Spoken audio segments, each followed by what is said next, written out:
All right. Well, welcome everybody tonight.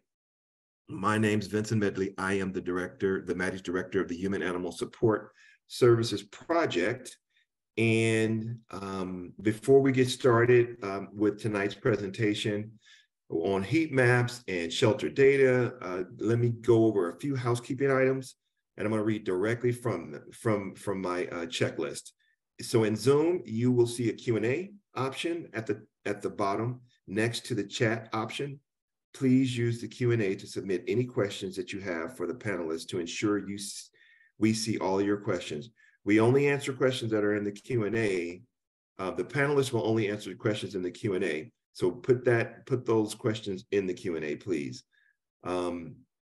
Also, in terms of chat, please use the chat to engage throughout the presentation. We ask that you stay on topic in the chat. In order to chat with each other, please use the blue drop down in your chat box and switch it to everyone.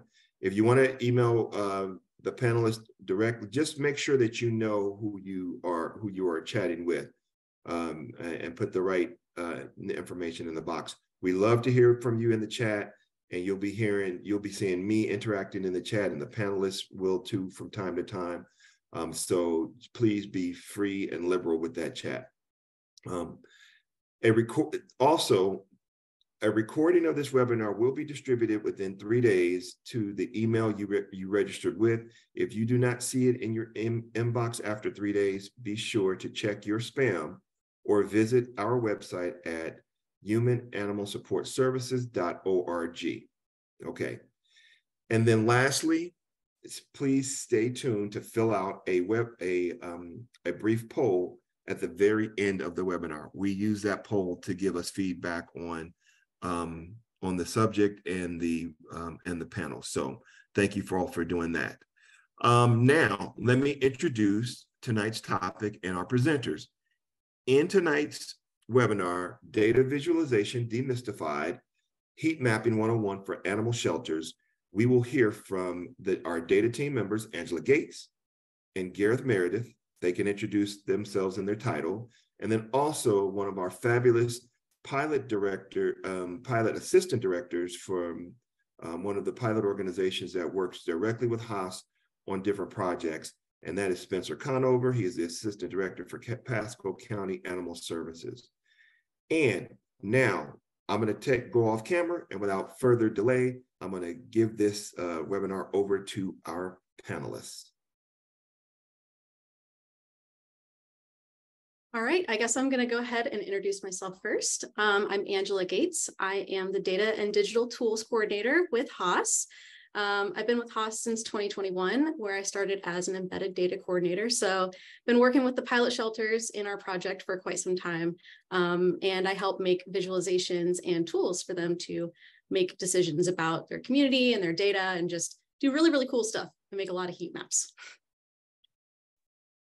And I'm Gareth Meredith. I'm the data engineer for the Haas project. I've been with Haas for a little over a year, and I kind of manage our digital tools, I should say, and manage our data warehouse of shelter data from across the country, and mostly provide Angela with the data needed to make heat maps. So that's where I come in. And I'm Spencer Conover. As Vincent mentioned, I'm the assistant director with Pasco County Animal Services in Pasco County, Florida, just north of Tampa on the West Coast. I also sit on the board of directors for the National Animal Care and Control Association. Happy to be here. We're happy to have you, Spencer. Sweet. All right, let me go ahead and I will share my screen real fast and we'll get this going. Okay. So we're going to talk about heat maps today. Is everyone excited? I hope you are.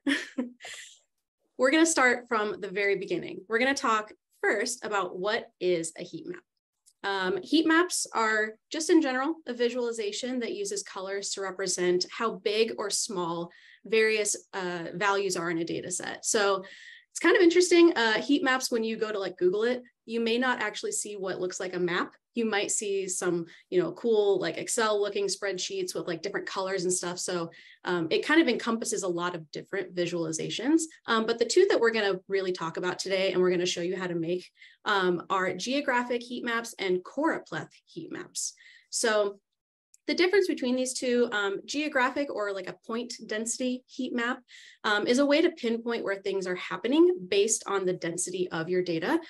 So an example actually is that image over there on the left of this slide. You can kind of see, it's a little harder to see in this visualization. There are more in the presentation.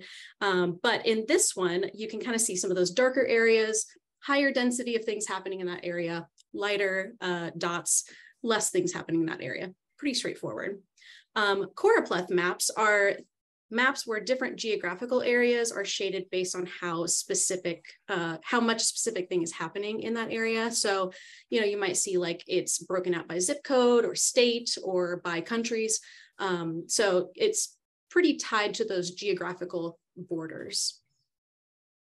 So some examples from the industry, I thought this was actually really, really cool to kind of go do a deep dive and just see like, what is animal welfare showing us right now? The geographic or point density map over here on the left is from Riverside County.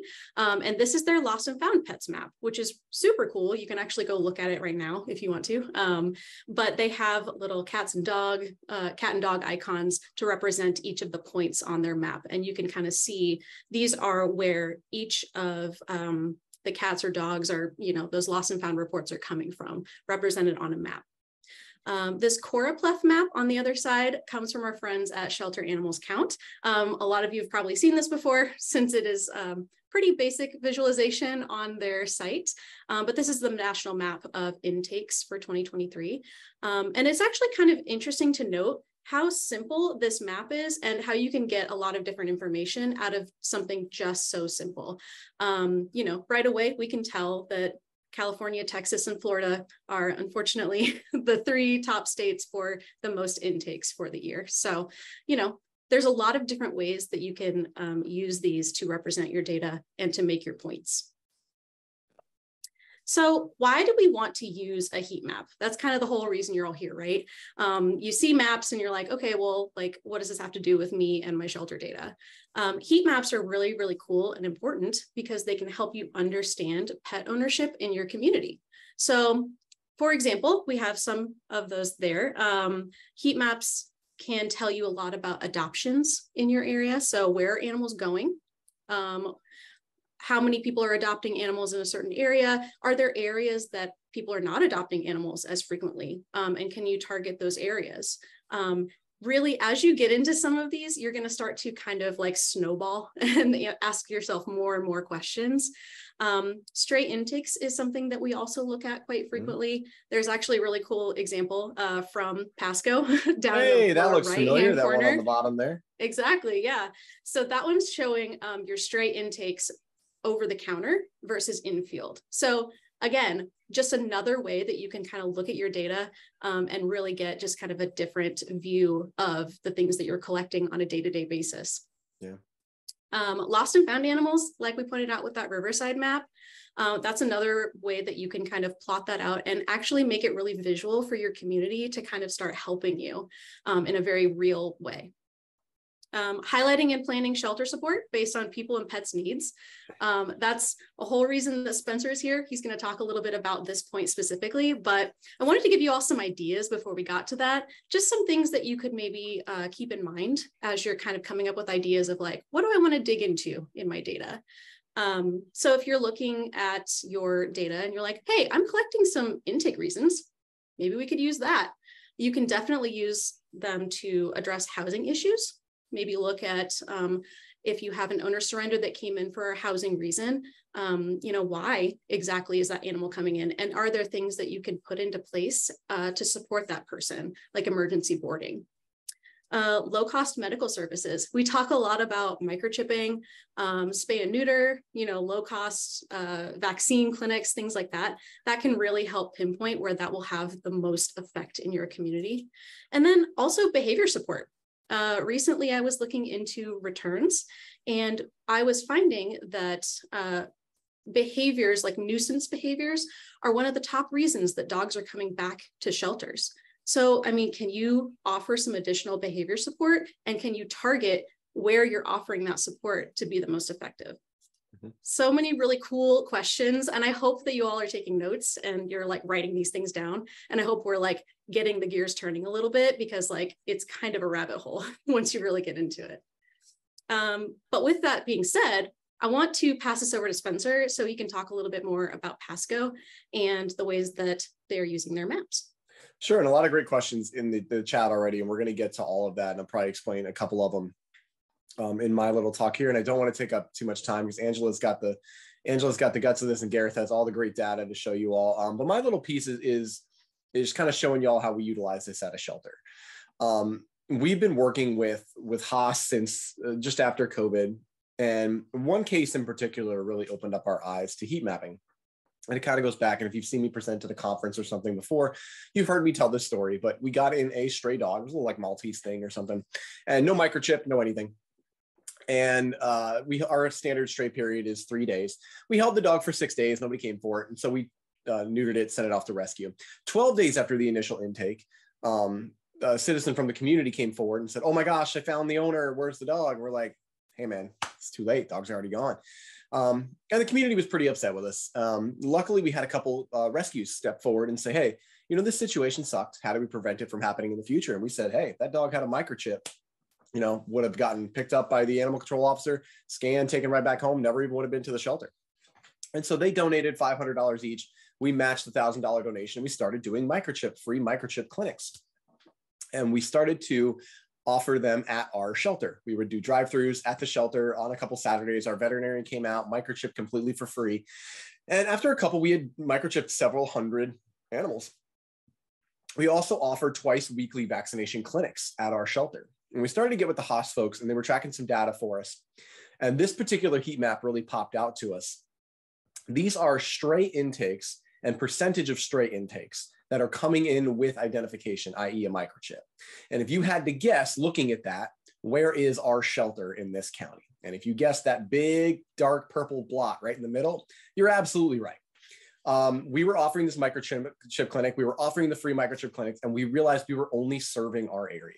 And without a heat map, we wouldn't have realized the lack of an impact we were truly making in our community. Angela, if you flick to that next one, this is going to show the gap in IDs that are coming in. So this is stray animals coming in without identification. And so what this allowed us to do with this particular heat map was really look at not only, hey, yeah, we know the animals around us are served. That's great. We're still going to offer our biweekly vaccination clinic.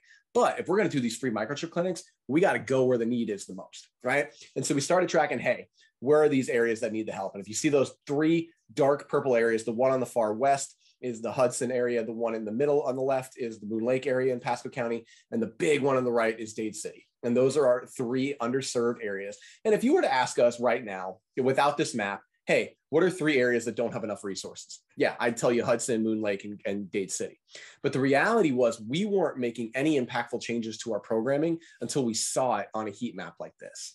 We literally saw, hey, we're not making as big an impact in our community as we want. We think we're doing a really good thing, and we are doing a really good thing. And so we need to take this show on the road. Luckily, in Pasco County, our animal services is under public services. So we're not under code enforcement or the sheriff's office or fire rescue or the police department. We're under public services. So we're in the same branch of the government as libraries, parks, and the senior centers.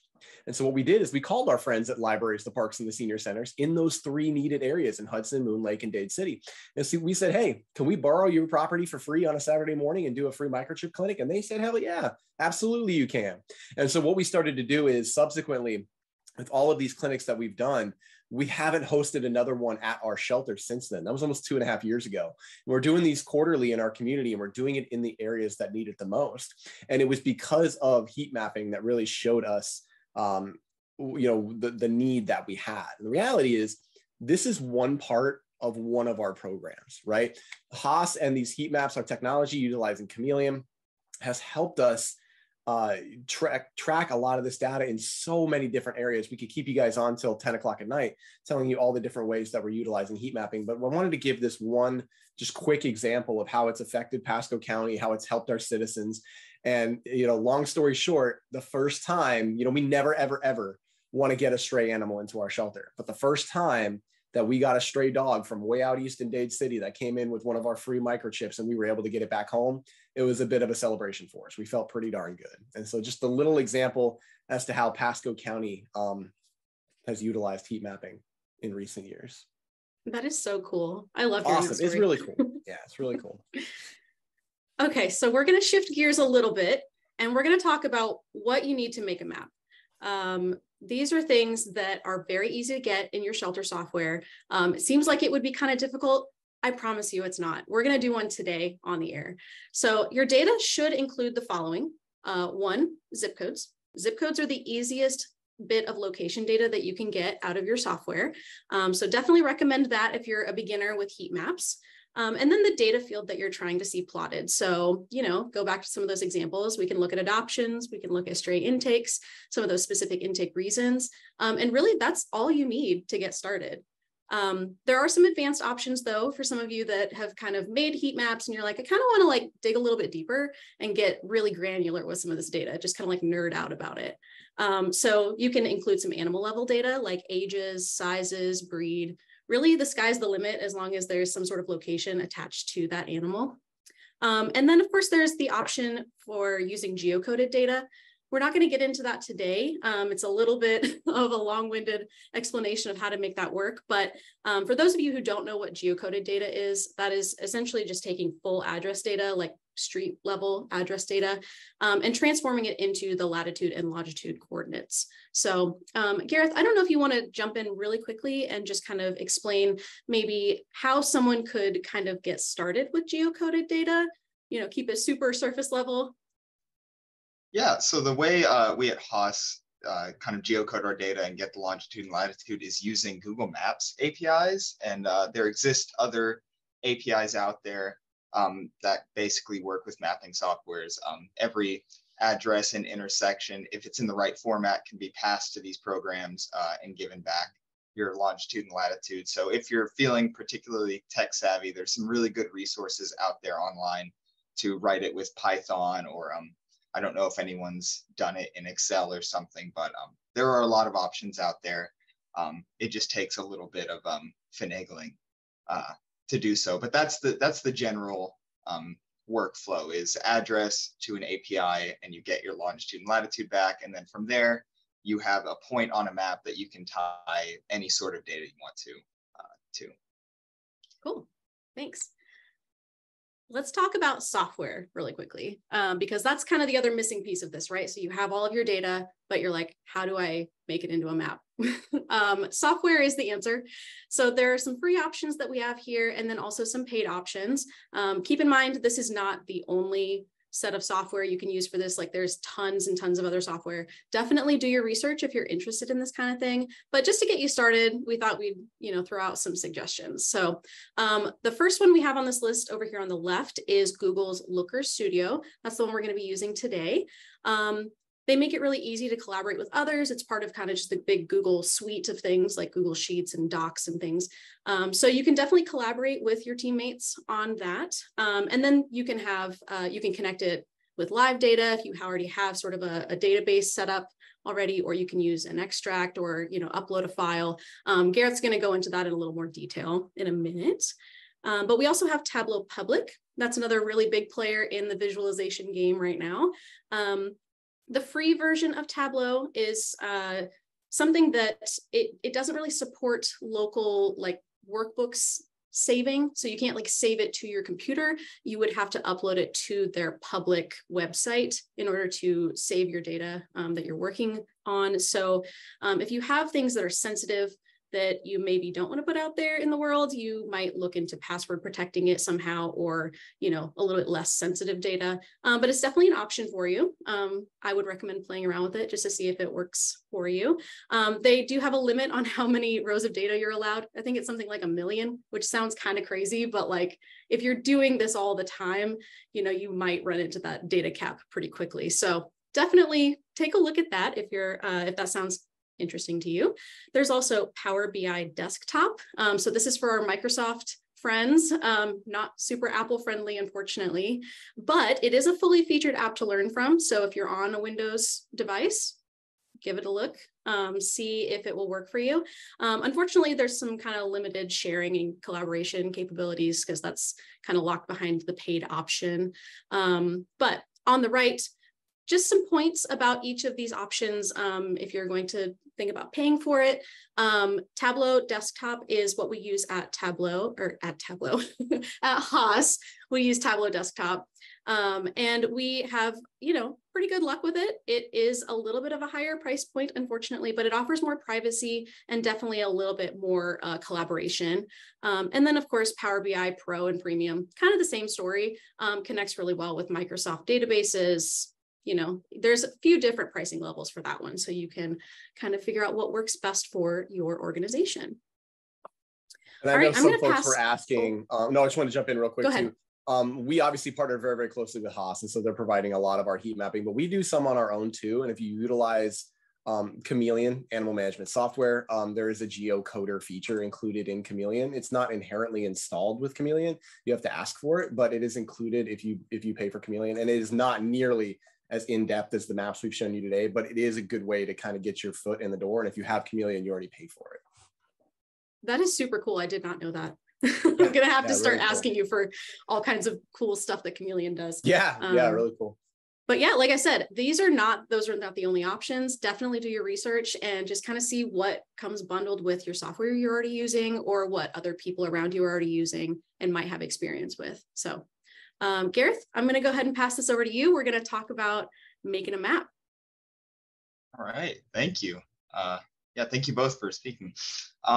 So yeah, now we're going to go over like making a heat map and show you kind of how easy it is to get started once you have all your data squared away. So you can go to the next slide. So kind of going over things Angela mentioned, but more in the context of what we're actually about to do. Necessary components for this, a properly formatted data set. And in a second, I'll switch over to my screen share, kind of show you what that means, what these softwares are looking for as far as an actual data frame to use. We're going to make two heat maps. One is going to be zip codes and intake counts, and we're going to be utilizing some data that Spencer kindly provided, just some basic intake data with species and weight and just things we want to show. But first map is going to be zip codes and intake counts for those zip codes. And then we're going to go on to a more advanced version that uses actual longitude and latitude, that geocoded information, as well as some other variables, species, and the weight to show you how you can kind of use your points on a map to tell a greater story. And of course, the software we're going to be using is Google's Looker Studio because it's free. If you have a Google account, it's very easy to get started, and it's pretty user-friendly. So yeah, perfect. All right. So I'll wait until, can everyone see my screen? Yes. Yep, I think we're good. Oh, thank you, cool. All right. So this is the data set we're working with. I believe it's 250 rows. And I've highlighted each of these columns to kind of show what type of data they are. So first, we have a date. So an intake date for each of these line item animals. We have their species, the zip code they were picked up in, their weight, and then their actual geocoded information. So their longitude and latitude. And ideally, what these softwares are looking for is one line per point you want to show. So yeah, basically this, each of these lines is an intake. I don't know very many softwares that would take a data frame in a different format. And I don't know what that format would look like. So for all of our heat maps, we do a kind of one line per point kind of approach to everything. So yeah, yellow is the date. We're going to use this to show you some interesting like filtering options and ways to just like really poke at your heat map once you've got it created. Species is our categorical data point. So we're going to show how to kind of visualize both categorical and numerical or quantitative data. Quantitative is the weight. And then in the blue is all of our locational data. So this is how we're going to plot our stuff. Obviously, we have the zip code, we have latitude, longitude, and then here, Looker Studio in particular likes to see its data or latitude and longitude is as one piece of data, so kind of latitude, comma, longitude. So what I did here is just used a text join to concatenate both. But some shelter softwares, I believe Tableau, will take these as two separate variables and just tell it that this one's latitude, this one's longitude. But for our case, we're going to use this this join version. So I'm going to copy this link and get this taskbar out of my way. All right, hold up.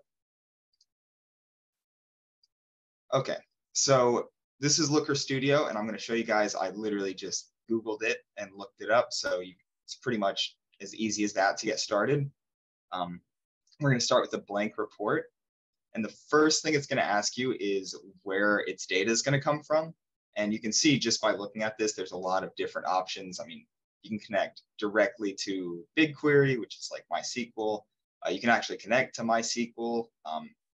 So a lot of organizations, I'm not sure shelters, but a lot of organizations use MySQL. So having that connection is really nice. And there's just a lot of options. But today we're going to be using Google Sheets.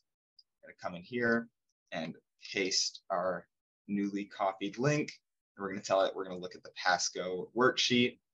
Use first row as headers. Yes, that's how we had it. Perfect. So we will add that. Yep. And now it's just gonna it's gonna look at our data and tell us, okay, we have, just a basic visualization here, or kind of telling us about it. We have 159 dogs and 91 cats. So one thing I'm gonna do, and this is an optional step, but I'm gonna do it because my internet is not that great. Right now we have a live connection to our data, but what I'm gonna do is I'm gonna create an extract, which is basically just Looker Studio is going to read our data once and then just make a copy of it and store it here so that we don't have to keep going back and using the internet to look at our data source. We're just going to have it all stored here. And I'd be happy to answer any questions about that, but just for the sake of stability, I'm going to do this. So we'll come down here, do extract data, select our data source, and then we're just going to grab all of the information. Yep. Longitude, weight, zip code, metrics. We'll add record count. This is just kind of a counter added to each row, so it can add up how many rows are in a zip code or something. And then date range, we can use intake date. Save and extract that. And one thing that we'll need to do in this step, and it can be done on the live data source as well. We'll have to go in here and we're going to tell Looker Studio what kind of data we actually have. So right now, it sees our intake date as a date, but it sees our latitude and longitude as text, and it sees our zip code as a number. So what you can do is you can just explicitly tell it what this is. So we're going to come down here, we're going to change the data type, geo. This is latitude and longitude. So now there's no questions. Looker Studio sees this as a geographic point. And then come down here and do the same, except we're going to tell it it's a postal code. So there's no confusion with the actual visualization software as to what this field is. So now that we have that, we're going to come in here and show you how easy it is to make one of these things. So we will insert a heat map. And as soon as I drop this down, if I did everything right, it should actually just create a heat map for us. A basic one, but it'll create it nonetheless. Load up, yep, and there we go. There we have intakes on a map of Florida, and it's already recognized that our latitude and longitude field is exactly that, latitude and longitude. And so this is a basic density heat map. Forget the actual term for it, but this is basically telling us just, hey, this is where all the animals are coming from. So you see, the further we zoom out, the more it just becomes a dot, like here on Florida. But as you zoom in, you can start to see a little bit more detailed of a look. A lot of animals coming in from the coast. A few out here. These are probably like one intake per location. For an agency that has a contract to only take in animals from the county, those outside dots are a little concerning, Gareth. Yeah. I'm gonna have to look into that, man. There's a, oh no, it's not this one. Okay. Yeah, I pulled the data set that had an intake from the Panhandle. So. Oh, that was probably when we helped out with the hurricane. Yeah. Oh, that would make sense, actually. Yeah. Yeah. This is cool. Live on air, man. That's awesome. Yeah. Hasn't broken yet. So this is basic density heat map, but like I said, we're going to make two specific ones. And so the first thing I'm going to do here is I'm going to tell it, don't look at latitude and longitude. Instead, I want you to look at the zip code. And so all you have to do is come to the field's location, tell it which location to look at, zip code. So there we have new dots, but we want to map like Spencer showed us. We want the actual outlined zip codes, and we want to look at it that way. So all you have to do is come to style, come to layer type, show location as, filled areas. And Looker Studio is really smart. It knows what zip codes are. It knows their borders.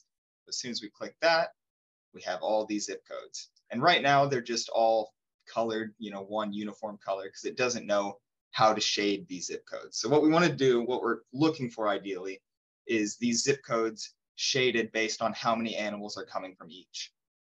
So what we can do is we can go back to setup. Now we have these dimensions.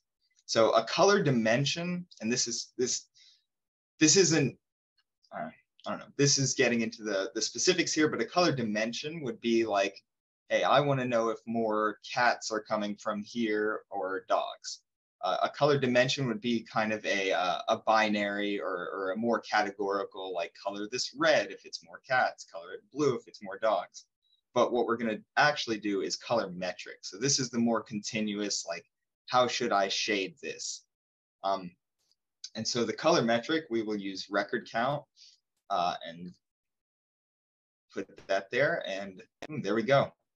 And we can also, just for ease, we can add as a tooltip the zip code, so we can see specifically, hey, 34654 has 28 animals coming in. I'm going to make this bigger so everyone can see.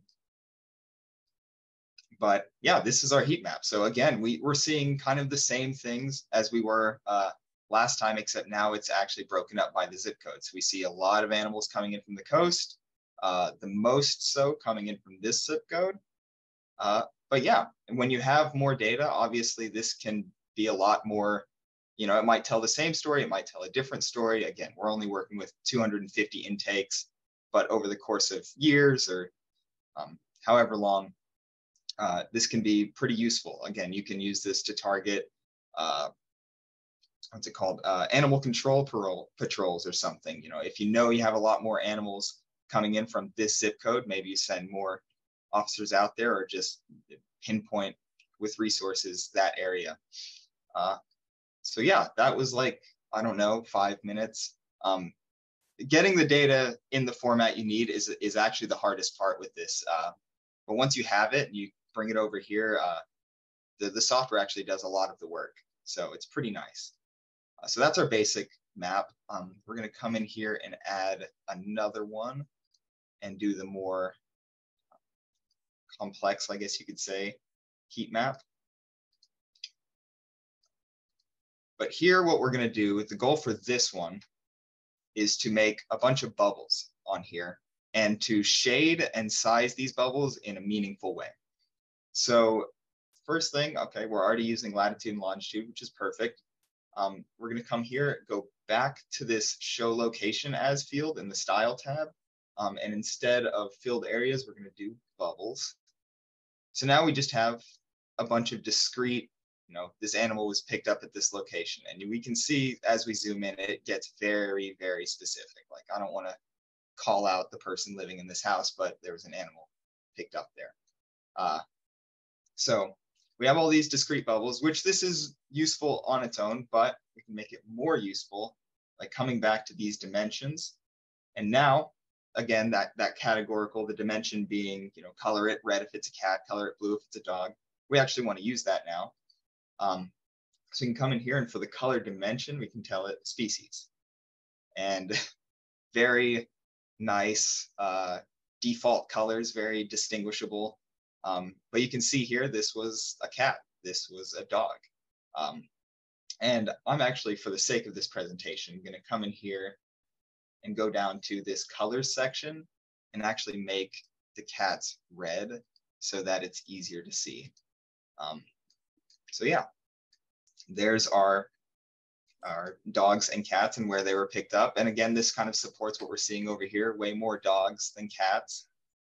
So this is really interesting only because when you looked at the map when it was an earlier style, when it was just a heat map, you saw a big center of the population on the coast. Like, yeah, that's where our population is. Duh, that's where the animals come. But if you start to look at this more in depth, like we have with the Haas folks and utilizing this, we start to see, and I saw a question about targeting TNVR areas. Like, okay, where are these cats coming from? Like, are they coming from the east side of the county or the west side of the county? Where do we need more veterinary support? And so when you start to get more specific and more levels, like, yeah, if you're just doing it for intake, like, oh, most animals come in from where the most people are. Like, yeah, that makes sense, obviously, right? But when you start to add the layers, you start to go, oh, okay, now I can center programs in certain areas of the county. On the west side, I know that's where all of my cats come from. Nobody on the east side complains about cats, but where on the east side? Where are the vet clinics I need to hit to get part of my TNR program? And it really is helpful. Yeah, no, perfect. Thank you. And yeah, I mean, this is, again, a smaller data set, but, you know, we got 3 pickups right on this block. So, you know, it could be useful. And again, the more data you have, the more useful this stuff is. Let's go back to setup and add one more thing to spice this up, and that's the weight. So again, we're just doing a demo. I don't know how useful this would be, but say you wanted to see where the big dogs are coming from, make a big dog a big bubble. So we come over to size, we tell it, look at the weight. And now we have everything actually showing us, hey, this was a big dog. This was a big dog. Obviously, the cats are kind of outweighed here, although that's a big cat. I don't know. Anyways, you also get to see data entry errors, which is very important. There you go. For my 70-pound cat that came in, I'm guessing we entered that as a cat when it's really a dog. Maybe it was a bobcat. Maybe it was a bobcat. Yeah, it is Florida. But so yeah, again, that was, like I said, getting the data in the format it needs to be is the hardest part. But once you have it, you can really start to explore this stuff. And just like while I'm wrapping up this demo, some really cool things about Looker Studio is say, okay, you know, got all this red on here, but I really just want to look at dogs. You can actually come down here and click on dogs, and it'll filter not just this, and it grays out the cats, but it'll filter not just this map, but also this one and this visualization. It'll filter everything to just look at dogs. So we can see up here, I guess, how it changes. A lot of cats came in from these counties, fewer dogs, more dogs from this area relative to the total amount of dogs. And that's something we really looked at, you know, when we looked at distributing, like for me, I run animal control. And so you look at, I only have 10 animal control officers for, 750 square miles. And so when I start to look at these maps from a programmatic level, I now know, okay, where are my officers going? Well, I got big dogs coming in from the east side, mostly cats on the west side, right? The dogs that are coming in, yeah, I can handle that. And it helps me create distribution maps with the officers. We look at that every 6 months. Like when we start to look at zone maps for officers, we look at it every 6 months, and it's not just who the staff members are. It's not just what the schedules are. It's where the animals are coming from. What kind of cases are we running? So Gareth here is running specifically intakes. How about activities? Can I run bites? Can I run it? And you can start to gather all this information, and you start to realize, like, holy crap, this can affect a lot of your business and help you.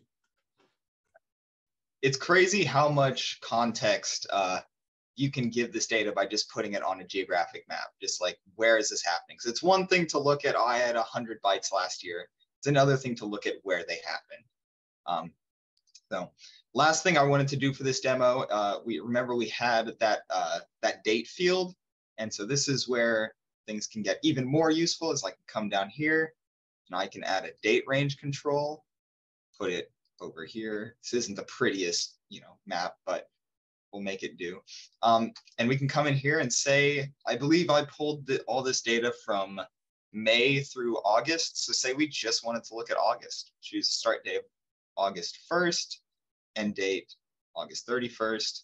apply that. And now these are all the animals that came in August. A similar distribution, actually, that's a really interesting distribution there, but similar to the other map, but this is specific to August. We can go down even further. We can look at just one day. On August 1st, there were only 3 stray intakes, and they were all dogs. So the date range, having a date attached just adds a whole lot of ability to explore your data in more meaningful ways. And sometimes this is better to look at than, just all your data on one page. Sometimes it's nicer to go day by day and see, I doubt things do, but maybe activity fluctuates with the week. So yeah, a lot of stuff we can do with just a relatively simple data set. And really all you need are these 3. This is extra. This is where you get the bubbles. But if you wanted to get making a heat map right away, you can pull these 3 out of your shelter software and recreate these 4 and recreate what we've done today. So yeah, that's the demo. I'd look forward to hearing questions anyone has. Guess I can stop sharing my screen.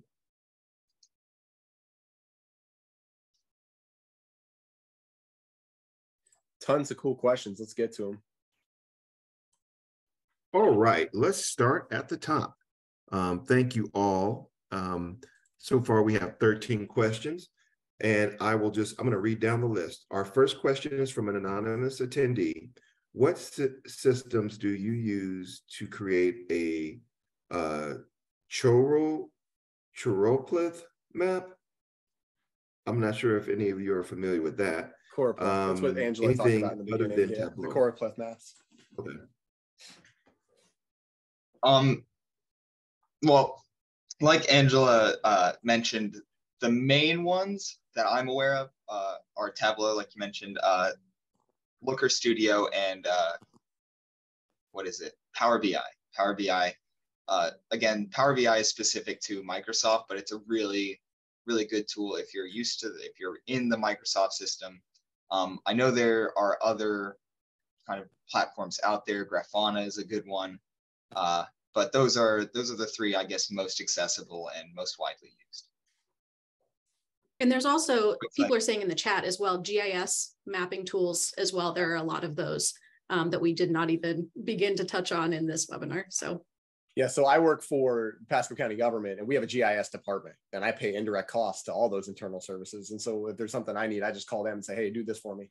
And I know a lot of nonprofits don't have that luxury, but if you work for the government, you have a GIS department, I guarantee you.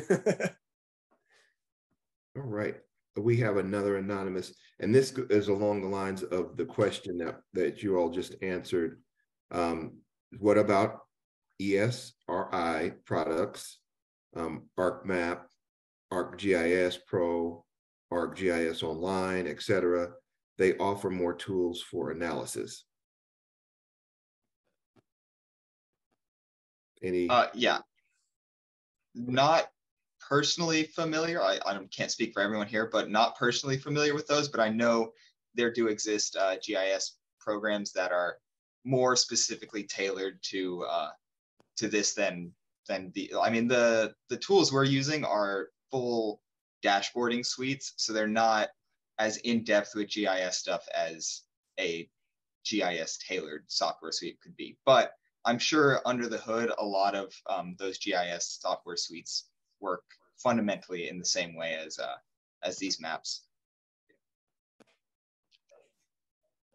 Our next question is from Maggie Lynch, one of our Senior Director of Research and Development for Haas. Can you say where you're getting the longitude and latitude? I can kind of speak to that. That's they're pulling it out of our system. And so for us in Chameleon, that's cross streets. It's just a section in Chameleon. Upon an impound, it's just crossing. And so the system is pretty intuitive. It can pull it from different areas, right, Gareth? I mean, you can literally pull it from crossing. You could pull it from an actual impound from an activity window. You can pull it an impound from an address from a person. There's many different areas in your animal management software where that's coming from. Absolutely. All right. And, go ahead, Gareth. Oh, and just to speak on that, as I mentioned, the kind of geocoding tools you can use to actually get this information for a variety of addresses, specific addresses, cross streets. Kind of the best one I found to handle that is Google Maps. Google Maps is pretty good at taking whatever kind of locational information you have and turning it into longitude and latitude. Obviously, you'll have to like spot check that and make sure it's doing it correctly. And it's not a catch-all. If you're just saying, oh, it was at that house on the corner, you won't know what to do. But it's pretty good. Google's I think one thing that I always like to mention with any of this, and when you see errors like a 69-pound cat or an animal coming in from halfway across the state, this is only as good as your data entry. If your data entry is awful, then you can't do any of this. And so when you look at root cause analysis in any of this, if you have bad systems, and I'm not saying the actual system, but if your teams aren't recording your data accurately, this isn't going to work. And so that's where I would always recommend starting is when I first got to the county, we had PetPoint and we were using it like garbage and we couldn't do any of this stuff. And so it took turning that around and getting the team to utilize the software correctly before we could even talk about any of this. Yeah, that is definitely key. That correct use of software and inputting the information correctly. Yeah. Okay, we have another question from Susan Erickson. Do you take care to select colors so folks with color blindness can find them usable? And is that easy to do? And does that software have some sort of built-in color palette optimized for color blindness or lower visual acuity? I could talk a little bit about this one. So Gareth, in his demonstration, showed you kind of where you can change some of the colors. So if you know which colors will work best for you and the ones that you're, wanting to represent the values, you can change those automatically or, manually.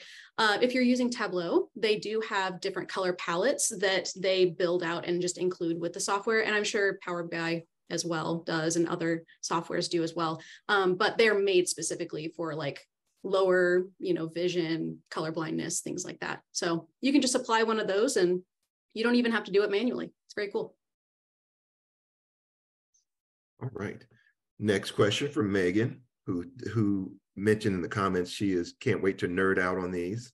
Megan, just so you know, I got my pocket protector. I had to dust my pocket protector off. Just wondering if the speakers could comment on privacy issues and what maps are shareable with the public. Yeah, that's an easy answer for me. We have something in Florida called the Sunshine Act, and everything's public record. So literally, if we have it, you get it. So for us, there is no such thing as privacy here in Florida. It helps us on a lot of stuff, and it just makes it very, very difficult. But many states like Florida have a version of the Freedom of Information Act that for public agencies make things public record. I will say I worked for a private agency in Colorado that was very non-transparent with their data, and the perception of that organization was reflected as such. And so I would think if you're utilizing this, you should be pushing it out as much as you can. It's definitely helpful, and it's good for your community to see.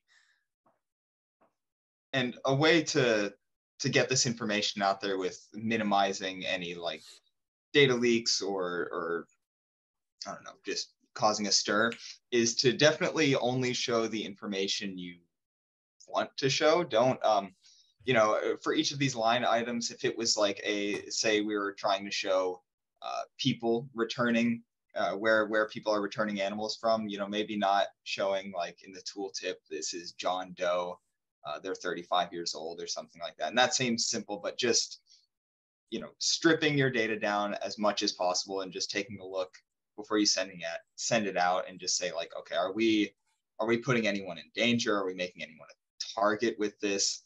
Because I mean, I showed a point that was right on someone's house.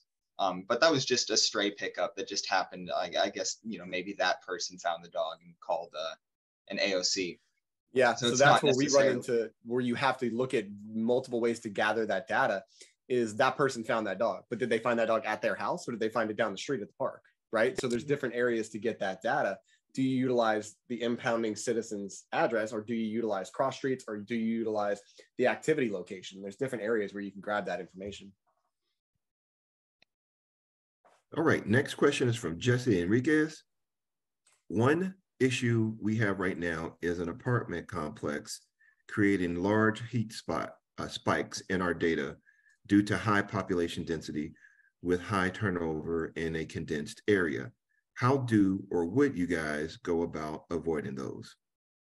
I know for my agency, we don't avoid that because that is a high density area. And we know that we have huge problems with apartment complexes. And so to manipulate the data where that doesn't show wouldn't be true to our story. We're not telling our story. I can understand why there would be areas where you would not want, hey, it's one address, so it's this huge bubble. But, you know, we have a huge problem in Pasco County, and this is kind of going off on a tangent, but apartment complexes literally everywhere. For every one neighborhood they build 10 apartment complexes. All of them have weight limits. I can't adopt out a single big dog to any of those people. And so to be able to show that, like, hey, here's where the animals are coming in from, here's where they're going to, and to show that contrast, that's actually really, really impactful. Really impactful. Yeah, and just to add to that, that's the thing. It's if an apartment complex is a big heat spike, then yeah, it's a source of, you know, it's something you want to see on a map because you can't, or you wouldn't want to remove, if there were, just speaking on stray intakes, if there were 100 stray intakes and they were all picked up there, you know, you would, just because it's a big got a spike problem with that apartment complex. Yeah, exactly. It should be a spike. So it's also showing too, like when you talk about officers or education or outreach or whatever, that's an easy thing to hit because you just go to one leasing office or one, you know, civic association and say, hey, I need to talk to you about these 400 citizens that I have a problem with. So it makes it easier. All right. Next question from an anonymous attendee. Can you add additional data like shelter locations, vet clinics, median household etc.? Yeah. These softwares are super, super customizable once you get into them. You can add different map layers. You can turn roads on and off. You can add topographical data. You can really do anything that you want with a lot of these once you dig into, get under the hood.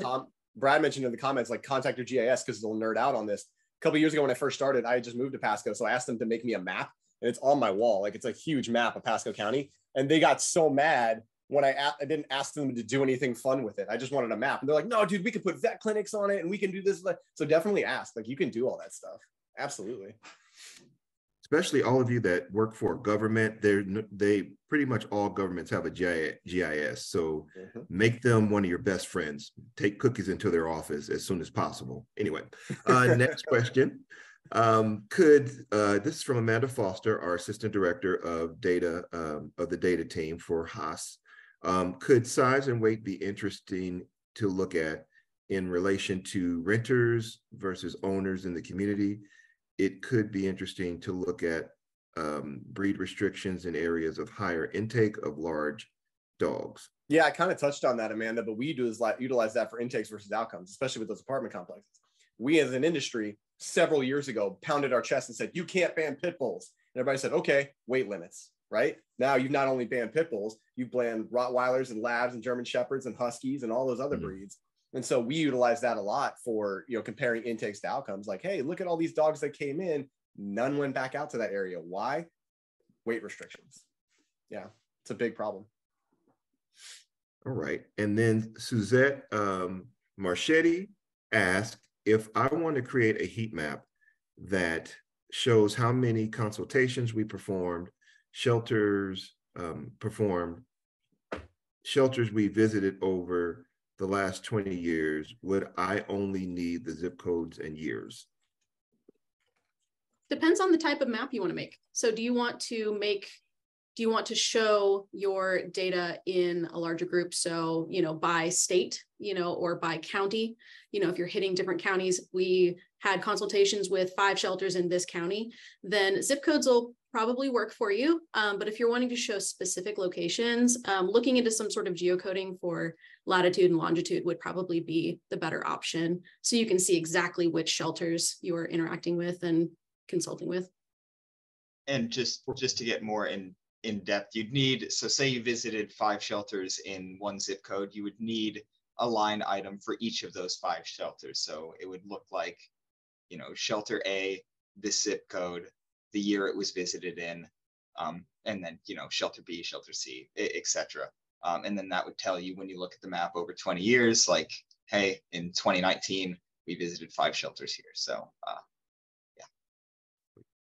Well, thank you all for being here tonight. Claudia, we'll make sure we get you a direct answer to your question. That's Claudia Cardoza. Yeah, Claudia, I have a good answer to that question. Reach out. I'll definitely help you out. Sweet. And so we'll make sure that Spencer gets that, gets your question and your email. Also email us, Claudia, so you can, so we know that, so we have your email address. Okay, we are now going to put up a brief poll. Pop that poll up for me right now. So take a moment and let us know what your thoughts are about tonight's event. Also, thank you once again, and especially our incredible presenters. You were fabulous, you all. If we didn't get to your question, email us at haas-project@americanpetsalive.org. As a reminder, tonight's webinar recording will be distributed within 3 days. And keep an eye out for our next webinar, where you'll be seeing it in your email inbox. Thank you, and have a great night tonight. See you soon. Bye, everyone. Thank you.